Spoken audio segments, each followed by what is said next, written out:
Today on the news at 6, turning tragedy into triumph, how a string of robberies is bringing former neighbors in the Olympia area closer together. Plus, a biker is in the hospital this evening with potentially life-threatening injuries after an accident at a popular recreation center. The latest out of Charlotte ahead. And another hot but pleasant day here in the Midlands. But how will the weather look to start out our work week? That answer and more when the news at 6 starts now. Live, local, now. This is WIS News 10. A Columbia couple is giving back after a robber stole everything from them, including their honeymoon savings. We first told you about the string of robberies earlier this week after 8 homes were burglarized in the Olympia neighborhood. An arrest has since been made in at least one of those burglaries. Caroline Patricus is live in the newsroom to explain how 2 of the victims are using that bad situation to do something good. Caroline. Well, Emily, as you said, 8 homes were burglarized in a span of 2 weeks in the Olympia neighborhood. But after the thieves robbed an 88-year-old man of every penny he had, the couple who lives just next door, well, they decided to do something about it. We're talking about Carol and Kenneth Chavis. Kenneth is a pastor at a local church who is raising money to send to children in need in Haiti. He kept some of that money in a safe, and just last weekend, 2 robbers, now identified as Charleston Sweat and Mitchell Wiley, took off with that safe, which also had weapons, diamonds, a PlayStation 2, plus $6,000 in mission money. That's when the neighbors, Sierra Carreri and Corinth Todd, said enough is enough. They've now moved out of the neighborhood, and now they're trying to raise money for the Chavises, even though they themselves were robbed too. So far, they've been successful in raising funds and say it's a matter that simply hit too close to home.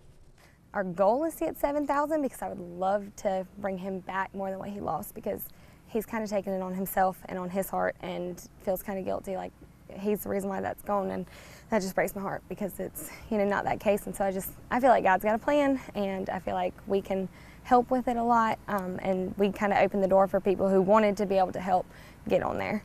Now, the Richland County Sheriff's Department says they've arrested Sweat and Wiley, both charged with first-degree burglary and grand larceny. The Chavises were able to get most of their items back, except for the mission money, of course. We have more of this on our website, WIS-TV.com. For now, live in the newsroom, I'm Caroline Patricus for WIS News 10. Thanks, Caroline. Police have not yet solved all of the burglaries, so if you know anything, contact Crime Stoppers. We have more on this story online at WIS-TV.com. Emily, the temperature's right on target this afternoon. We were thinking we'd be in the lower 90s, exactly where we ended up. Right now it's 88 degrees. Hope you had a great Sunday. Weather cooperated. I think you said at the top of the newscast, Emily, it was hot, but also, you know, pretty good finish to the weekend. Here's a look at the numbers tonight. Upper 60s, lower 70s, and we return to the 90s tomorrow afternoon. You bet. High pressure to our north and west. It's positioned northern Georgia, the upstate of South Carolina, and these are mid to high level clouds that are streaming up out of South Georgia. So those will keep temperatures up just a little bit, and they're going to fan out too. So a partly cloudy night in your forecast. Current temperature 86 Chester, Winsboro, you're 88, 86 in St. Matthews. That's coming off of highs in the mid-80s in the upstate, the lower 90s in Columbia, and the low to mid-80s down along the coast. Partly cloudy, low temperature of 67 tomorrow. Partly cloudy as well, a touch warmer and a high temperature of 91 degrees for your beautiful Monday. Let's get the rest of the news, and we'll look ahead to the rest of the week coming up in a few minutes. Emily, back to you.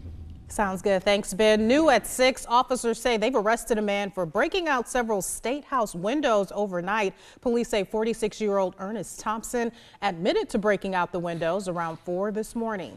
They say officers were on a routine patrol when they saw Thompson walking down the State House steps carrying a 2x4. Thompson also admitted to breaking out windows on vehicles along Main Street. He's charged with damage to state property. If your travels take you through Sumter County this week, listen up. St. Paul's Church Road will be closed to drivers starting tomorrow morning for emergency bridge repairs. Officials say the road will be closed between Broad Street and Patriot Parkway from 9 tomorrow morning through Friday evening. They say a detour will be set up. Making headlines across the Carolinas, in Charlotte, a biker was seriously hurt and had to be rescued from the trails at the U.S. National Whitewater Center this afternoon. You can see the person being loaded into a helicopter in this video shot by our sister station in Charlotte. Officials say the incident happened around noon, deep into the trail, making the rescue challenging. Emergency crews say they had to hike about 2 miles, taking around an hour and a half to reach the biker. The biker's injuries are said to be life-threatening. No other information has been released on the biker's condition this evening. Thrill seekers got an extra boost of adrenaline yesterday when a popular roller coaster at Carowinds became stuck Saturday.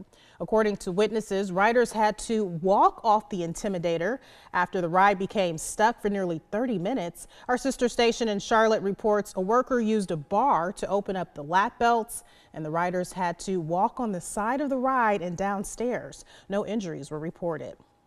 MUSC is once again helping children in the Charleston area stay fed while school is out for the summer. For the third straight summer, MUSC is providing free, nutritious meals to all children ages 18 and under for breakfast and lunch every day of the week. The food is served in the hospital's cafeterias. Children can make their own food choices, including hot food, an entree, veggies, grains, and milk.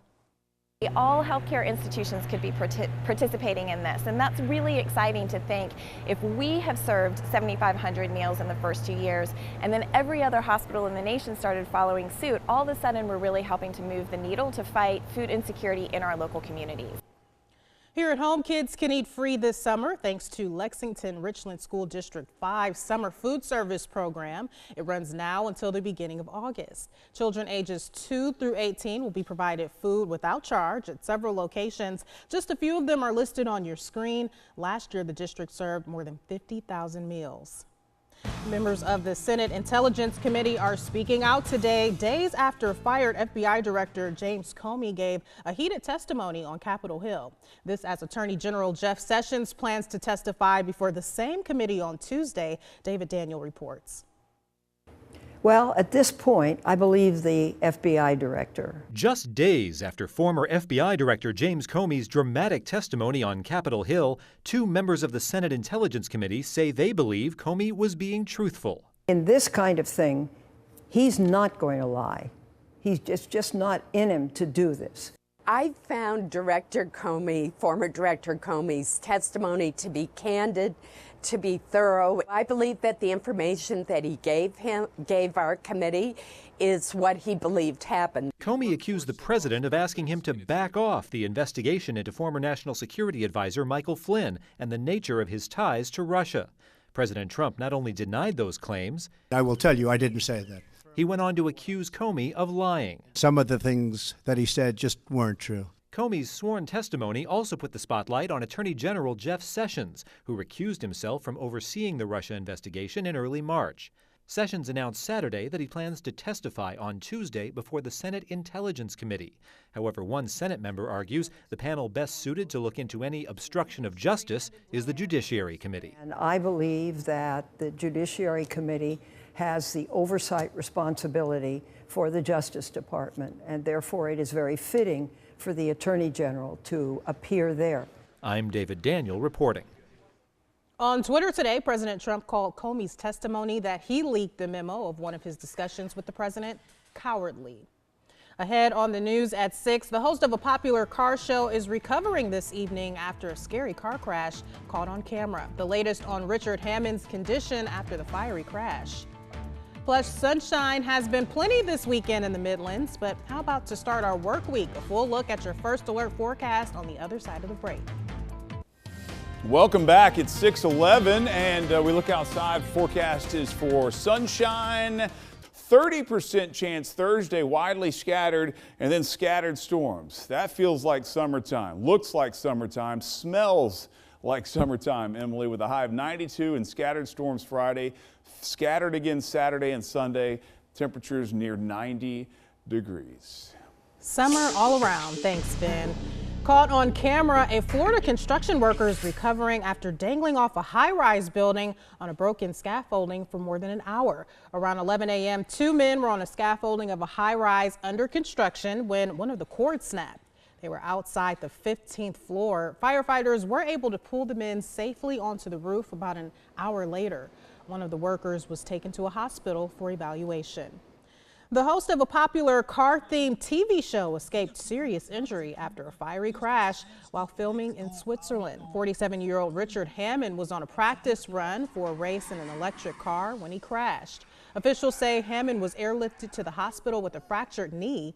Hammond's show, The Grand Tour, said in a statement that Hammond was able to climb out of the car himself before the vehicle burst into flames. The crash is under investigation. Still to come on the news at 6, we're nearly 1 year removed from the deadliest mass shooting in our nation's history. This evening, a look back at the lives tragically lost in the Pulse nightclub shooting last June. Top headlines this evening. Tomorrow marks 1 year since the deadliest mass shooting in U.S. history. Last June, 49 people were killed and dozens more injured when a gunman opened fire inside a gay nightclub in Orlando, Florida. Tomorrow, memorial services across the country will remember the lives lost in the Pulse nightclub shooting. The owners of the club have planned to turn the site into a permanent memorial to honor the victims. We'll have more on how mourners plan to honor those victims in Orlando coming up tonight on the news at 11.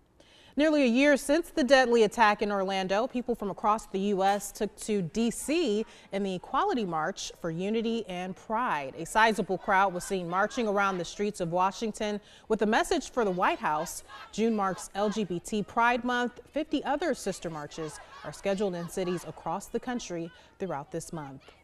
And coming up in sports, we look ahead to tomorrow's Major League Baseball draft and what that could mean for some Gamecocks and Tigers. Plus, the Fireflies look to extend their winning streak on the diamond. Highlights and more ahead.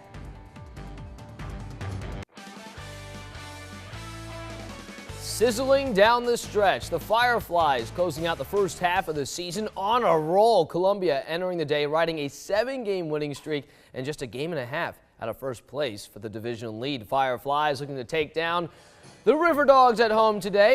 2-1 in the ninth. Last chance, and Swanson goes down swinging. Braves lose by a final of 2-1. But again, going back to the Fireflies, I don't know if there's a team in baseball right now that's playing as well as they are. They've won also 10 straight at home, so perhaps some home cooking doing the job for the Fireflies. Big series this week, though, against Greenville. Those two are the ones fighting it out for first place in that first half division title. So a big series later on this week. All right, good stuff. We'll have to see how the weather is for those big games coming up there. I'm sure it's gorgeous, but I'm not the guy to tell you that. Ben Tanner is. And that's after the break.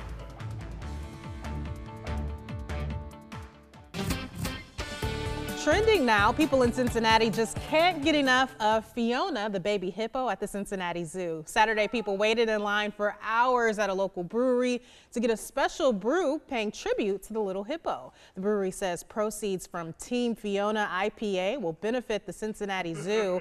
The star herself skipped the event and instead is getting used to hanging out with her mom, BB. Since Fiona isn't on display full-time yet, her fans will have to make do with the brew for now. Miss Fiona, she's got the hippitude. Everybody in Cincinnati loves Fiona. I can't wait to see her when she's out at the zoo full time, so I came over to get the beer.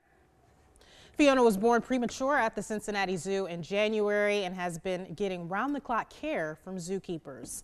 A pair of shoes donned by his heiress sold for a record price this morning. Converse sneakers worn and signed by Michael Jordan during the 1984 Olympic gold medal game in Los Angeles against Spain were auctioned off for more than $190,000. According to ESPN, the lofty sum is a new record for money paid for a pair of Jordan's game-worn sneakers. The 1984 gold medal game marked the final time Jordan wore a pair of Converse, inking a record deal with Nike in the fall of that year. I was going to say, that's just before the Air Jordans came out. Just before. Well, we also want to give a special shout out. What's that, Joe? No, keep going. We want to give a special shout out to several members of our WIS family. Last night, WIS won 5 Emmy Awards. Big stuff. So we, of course, want to congratulate our special coworkers for their hard work and dedication to our community. That's big stuff. I love it. Love the smiles, the joy. Mary King, Leland, and everyone down there in Atlanta that was celebrating last night. The tremendous victories. So congratulations to everyone here at WIS and those who accepted the awards last night. Absolutely. Absolutely. Let's check out the forecast. Next few days dry. We have a few showers and storms returning starting on Wednesday. That's 20%, 30% Thursday, and then it jumps up to scattered Friday, Saturday, and Sunday. Joe, what were you going to say about those Air Jordans? I was going to say is those sneakers are in great condition. I have sneakers that are not even close to that old. That look 190,000 condition though. I'm not No, sure about that. Definitely not. Thanks for watching. We're back at 11.